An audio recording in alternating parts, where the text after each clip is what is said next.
সুপরিকল্পিতভাবে নির্বাচনকে পিছিয়ে দিয়ে জনগণকে ভোটের অধিকার থেকে বঞ্চিত করার পায়তারা শুরু হয়েছে, এমন মন্তব্য করেছেন বিএনপি মহাসচিব মির্জা ফখরুল ইসলাম আলমগীর।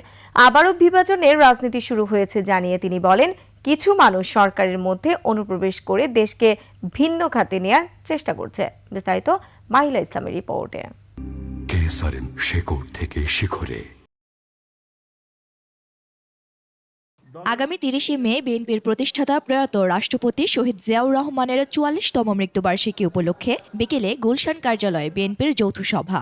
সম্পাদক রয়েছেন অঙ্গ সংগঠনের প্রেসিডেন্ট। শহীদ জিয়ার মৃত্যু দিবস ঘিরে সারা দেশে দলের উদ্যোগে ২৫ মে থেকে ২ জুন পর্যন্ত ৮ দিন কর্মসূচি ঘোষণা দেয়া হয়। পালন উপলক্ষে কেউ যদি চাঁদাবাজির কোনো খবর পাওয়া যায়, তার বিরুদ্ধে একেবারে জিরো টলারেন্স। এ সময় ভার্চুয়ালি যুক্ত হয়ে বিএনপির মহাসচিব মির্জা ফখরুল ইসলাম আলমগীর বলেন, সকল ষড়যন্ত্র উপেক্ষা করে নতুন বাংলাদেশ বিনির্মাণে যে সুযোগ তৈরি হয়েছে তা কাজে লাগাতে হবে। সুপরিকল্পিতভাবে নির্বাচনকে পিছিয়ে দেওয়া, জনগণের যে অধিকার সেই অধিকার থেকে জনগণকে বঞ্চিত করাবার এবং ভোটের অধিকার থেকে বঞ্চিত করবার একটা পায়তারা শুরু হয়েছে।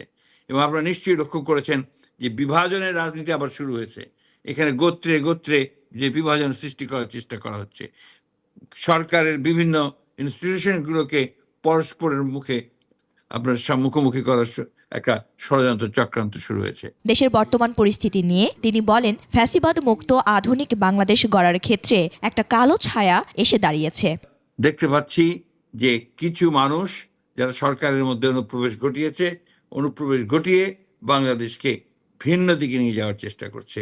এদিকে জাতীয় প্রেস ক্লাবে এক আলোচনা সভায় বিএনপি নেতা নজরুল ইসলাম খান বলেন, স্থানীয় সরকার নির্বাচনের প্রসঙ্গ তুলে জাতীয় নির্বাচন বিলম্বের প্রয়াস চলছে। সরকারের অধীনে যে সরকার গঠিত হলো, পার্লামেন্ট গঠিত হলো, সেটার ৩ বছরের মাথায় এটাকে ভেঙে দিয়ে আবার নির্বাচন করার জন্য আবার তত্ত্বাবধায়ক সরকার হবে, যে সরকারের অধীনে স্থানীয় সরকার নির্বাচন হবে। এটা কি সম্ভব? জাতীয় প্রেস ক্লাবে আরেক আলোচনায় যুক্ত হয়ে বিএনপি নেতা শামসুজ্জামান দুদু বলেন, ভারত বাংলাদেশের সাথে প্রতিহিংসা করে চলেছে।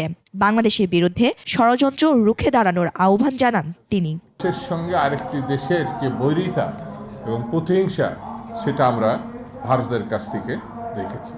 প্রায় প্রতিদিনই কোনো রকম কারণ ছাড়াই সীমান্তে আমাদের মানুষকে হত্যা করা হচ্ছে। এটা প্রতিহিংসা।